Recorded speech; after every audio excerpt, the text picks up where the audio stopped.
ఈ లోక సంబంధులము కాదండి. మనం ఈ లోక సంబంధులము కాదు, మనం పరలోక సంబంధులము.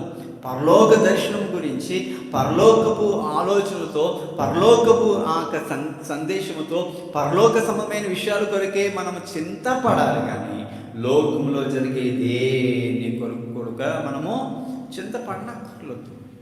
ఒకవేళ నేను కొట్టినా, తిట్టినా, నేను దూషించిన, అందుకనే మొట్టమొదటి చరణంలో పాడుతున్న పాట ఏంటంటే, మలినా వస్త్రం వలనే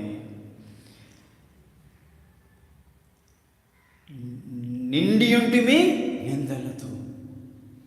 అంటే ఆ వ్యక్తి రూపాంతరం చెందే అనుభవం గురించి ఇక్కడ రాయడానికి ఈయన ఏమంటే, నేను డర్ట్ క్లాత్స్తో నేనున్నాను, దేవుడు నన్ను ఉతికి నన్ను ఆరేసినట్టుగా నిండి ఉంటిమి నిందలతో తండ్రి మాదిరిగా